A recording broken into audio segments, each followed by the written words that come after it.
shaqeynayay adu say sheekadii u socotay maalmaha kamid ayaa wiil isbaranay wiil wanaagsan wallaahi horta qofku markuu ku soo jiito ku wanaajiyo alla waxaad odhanaysaa qofkayga ayaan helay aad markasta wallaahi wuu i dhiirigelin jiray haniyey kac salaada tuko haniyey sidan samee haniyey qur-aanka akhriso haniyey niyadda deji adugu waxyaaladaas way odhan jiray aniga muddo waxaa isla soconay ilaa adigu hal sana gaadha habeenada kamida adu badanaa isaga ay soo qaadi jiray markaa guriga u soo rawaxaayo 12 shaqada kasoo bixi jiray bacdeen adu habeen bay soo qaaday intuuna soo qaadan ka hor ayuu horta igu yiri haniyey aroosaa jira waxaan u baahanahay inaad raacdid waxaan ku yiri walaal kuma raaci karaayo way qeyrkii sida u libistaan ma libisti mana haysto waxaan ku libisto waxa yareen shaqo qaybna waxbarashada ku bixiya qaybna waxaan hooyada aabban ku maareeyaa noloshooda marka ma tigi karaayo marka uu sheegay wuxuu yiri may xaafada u shaqeynaa aniga iyo aabbo inkastoo nada shaqo hagaagsan una haynino meel yar buu ilaaliyaa habeenkii fiican marka adigu wiilkii ayaa suuqiiba sidii ku tagnay alaaba la soo iibiyay habeenkii arooska la isku diyaarinay maqribkii bay guri soo bax shaqadii waan fasax ka soo qaatay alxamdulillah ay suurta gashay make marso dhinaca marso isaga qarashka madaxa ka saarnaa baagteedana waxba warka ma haaye ninkan waa inaan ku kalsoonaa muddo sanada idhoodhoobanaya qofkii koowaad jeclaadan isagu ahaa waxaa dhacday habeenkii ayaa sidii isku raacnay adu marka ay raacnay arooskii wax yar baaban joogno hoteela lagu tumaayay bis bacdeen waa iskaga soo baxnay wuxuu anu xaafada ka yara dhacay waxaan ku dhinaadeen xaafadii jaaba yara xanuunsanahay aaba macaan marka ilaaliya badana waxaan ku xaafadiikii hayuu guuri inta wadada ku soo jirnay horta arda tigtigita hadda taqaanad Hargeysa ايش مقعد maxay ahayd والله أنا رياضي سنة في عمال سوق وقرنا يا هاي بصعب هاي ماشي مقالة كرك اللي قد داود دي مسلاها ها مسلاها أضرب مسلاها مرة لو تسمع دوا إسكعد عنده وقرنا إذا سمع في عمال meel halkan waxaa istaagay markaasaan ku yiri maxaad ka wadaa wixii guri waxba ana markaa wadna xanuun baan leeyahay walaa waan dhici jiray horta markii hore zaid aan xanuunsanahay laakiin maalmihii dambe waa iska bulsaday alxamdulillah laakiin markaan xanaaqo ama ma aragtay aan naxo kale waan dhacaa haye kuna waxaad ka wadaa meesha u joog markaas guri ina mari halkan ayaa soo yar marmaraynaa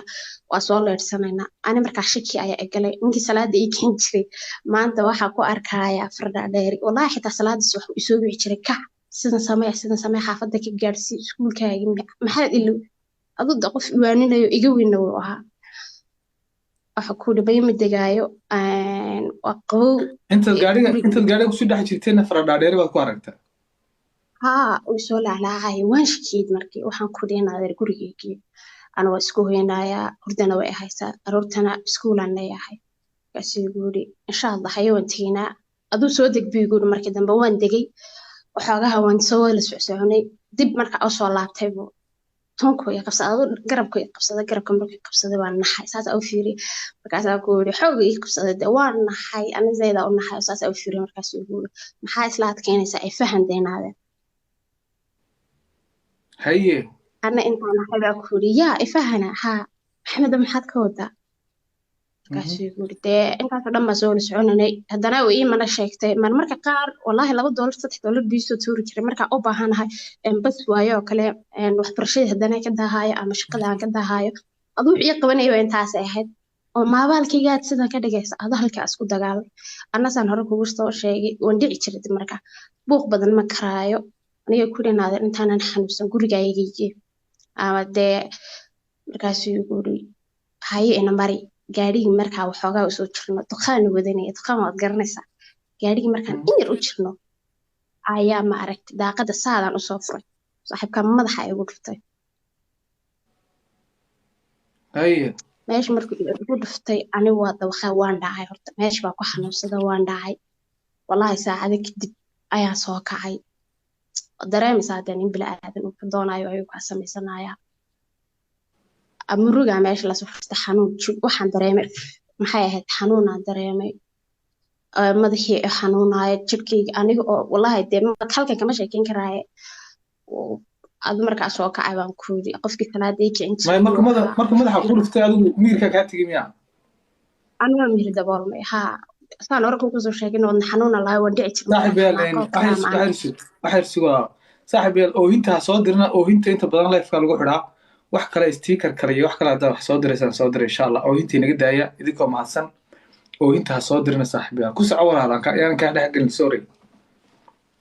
caadi walaalo bacdeen anigu waan mihir daboolmay sida baa ku dhacay ninkii wax dee siduu doonaya iga yeela ayaa soo kacay bas wuxuu igu yidhi iga deg buu igu yidhi wiil yaraa markaan niclaanska wadanaya danka hadala wiilkii yaraa waxay banaanka laygu soo turay wallaahi zaidna hargeyso ma kala garanayo maaragtay markayga horeba waxaan kasoo guurnay Ethiopia tigsiga hargeysana iskuma fiicnin hadda waxaa deganahay waa 2 sano haddana wallaahi intaa haddaa idhaah waa garanaya been baan sheego xaafadahan deganahay iyo suuqiyo meelahaas lee garanaya waxay igu yidhi adu sidii baan kaga soo degay markaan kaga soo degay gurigii waxay soo qaadaan waaye habeenkii dhan kolba qof wac qofkii kugu dhawaa lacag iguma jirto saadka dhinac kasta isku rogay wallaahi saacad waxa ku dhadhawad 12 basku wuu go'ay sidii waxa u socotaba adu alxamdulillah waxa soo qaaday oday qof weyn ayuu ahaa ay xaafadii i keenay xaafadii markii i keenay hadda ma maqashaa hadda ma waxay soo walaalo telefoon bay soo galay khadka go'ay wan malaynaya hadda ma lay maqlaa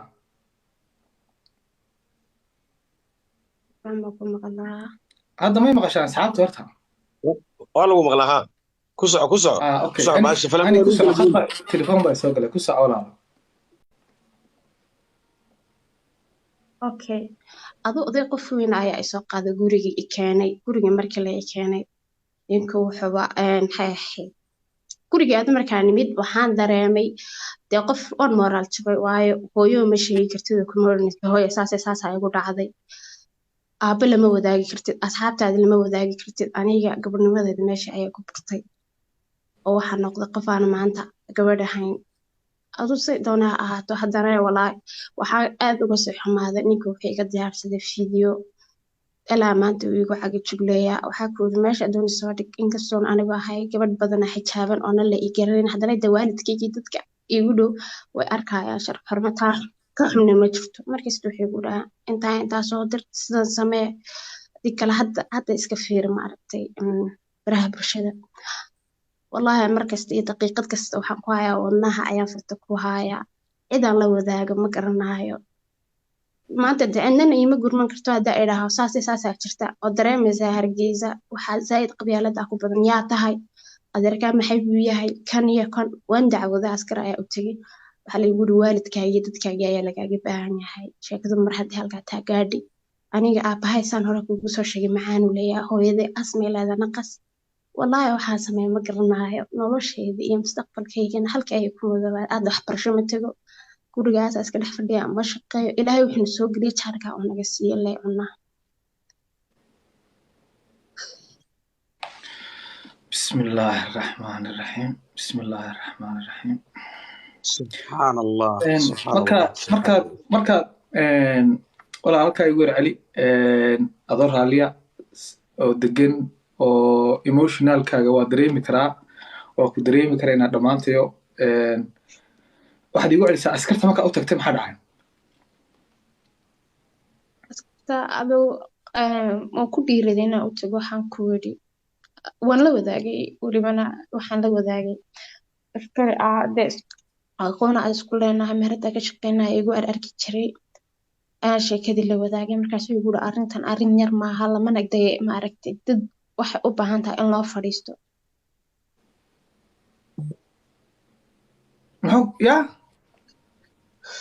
arrintan arrin yar maaha waxay u baahan tahay in de waalidkaaga ay soo dhex galaan dadkiina qaraabadaada ehelkaaga inay wax kaala qabtaan yaa ku dhahaya markaa sidaas askarigii meesha fadhiyada adoo aa u tegay dacwadiisa maaha adiga arrinka hooyadii aabbo midna uma sheegin uma sheegina hooyo waa aniga ku sheegaa aabba wuxuu leeyahay macaan arrintan hadduu maqlo ta kale waxa lagaaga baahan yahay lacag iyo hanti maaragti haddaad ku bixin kartid wixii waa qabsan kartaa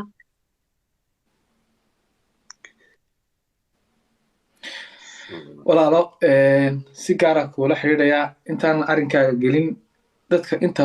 hadda ina soo gaadhay hal mar sheekada ugu soo celi dad badanoo haddaba nambarkaaga raadinaya ama laga yaabo in si walaaltinimo ay kuu caawiyaan ama laga yaabo inay